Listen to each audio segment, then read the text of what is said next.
Merci beaucoup, Geneviève. Je m'en vais rejoindre mon coach.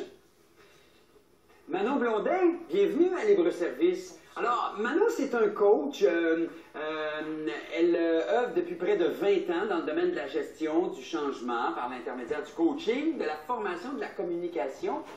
Un coach, comme on en voit là, au hockey, parce que quand les joueurs sont pas bons, sont pas motivés, c'est la faute du coach. Puis quand les joueurs gagnent, c'est parce qu'ils ont du talent. Le coach n'a rien à voir là-dedans. C'est quoi un coach? Un coach de quoi, d'ailleurs?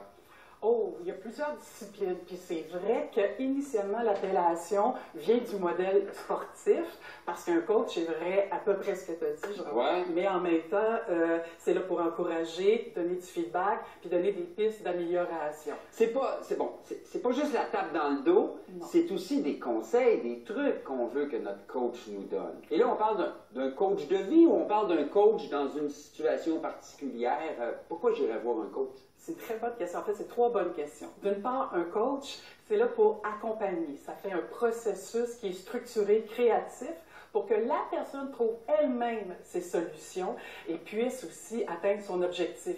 Donc, un coach, ça ne donne pas de conseils, ça ne dit pas quoi faire. Et oui, vous savez mieux que nous ce que vous avez à faire. On ne fait pas de diagnostic non plus. On est des projectionnistes, on met de l'éclairage sur l'ensemble du potentiel. Donc, c'est pas un psy. Absolument. À qui je raconte mes problèmes puis que j'attends des solutions. Si mon coach il me donne pas de trucs, qu'est-ce que je lui raconte à mon coach? Pourquoi je le On va lui raconter aussi ces choses. On va aussi regarder c'est quoi son objectif.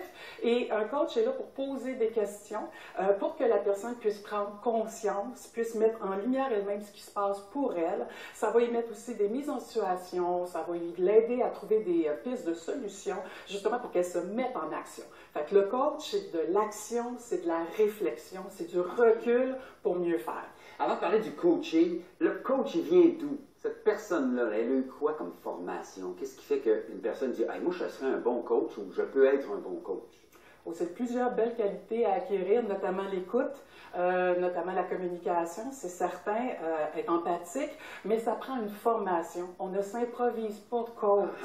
Alors, il y a des écoles reconnues par le ministère de l'Éducation, d'une part, et aussi par la Fédération internationale des coachs, parce qu'il y a une fédération qui regroupe l'ensemble des coachs. Ah bon? Tantôt, tu parlais, quel genre de coach? C'est vrai qu'il y a différentes spécialités. On entend ces coachs de vie. Oui, c'est populaire.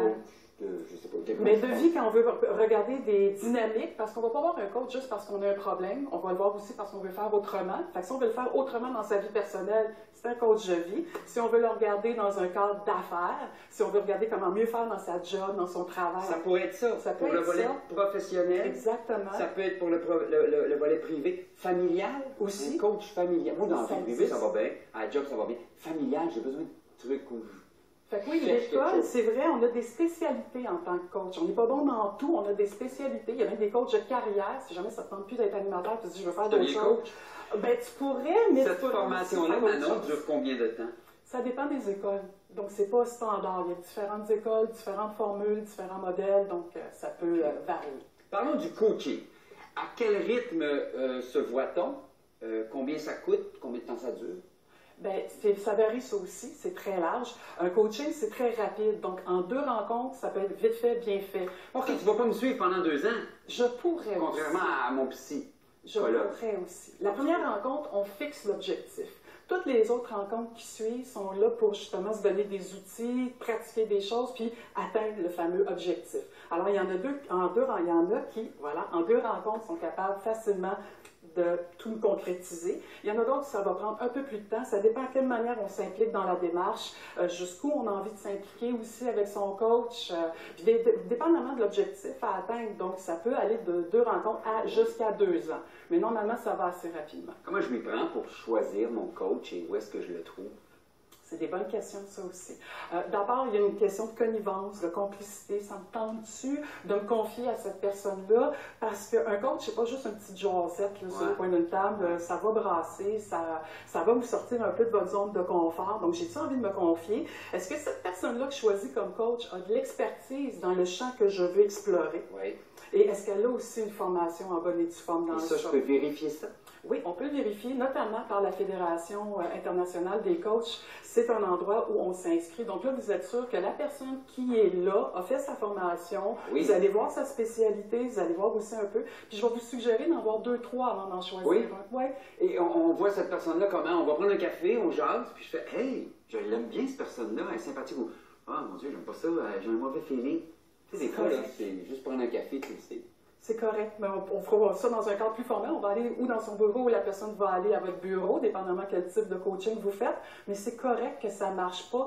Nous, on a des moyens, mais vous êtes tributaire de la démarche. Si vous ne le sentez pas et vous dites ça ne marche pas pour moi, c'est correct. C'est pour ça que je vous dis allez en voir 2, 3 là-dedans. Là. Et autant pour la formation que tout ça, il y a aussi un code d'éthique, sûrement. Définitivement, tout à fait. Notre profession est quand même encadrée. C'est pour ça que je dis on ne peut pas s'improviser. On n'est pas juste des bons amis qui se parlent. Là. Si on veut avoir Manon Blondin, il y a www.Manon Blondin. Et sinon, la fédération, c'est quoi? C'est www, c'est comment ICF, en faisant sur un moteur de recherche, Fédération internationale des coachs, exactement, ou encore sur Libre-Service, vous allez avoir l'adresse. Intéressant. Est-ce que les coachs de nos clubs de hockey font partie de la même fédération? Non, parce que c'est 2 disciplines différentes.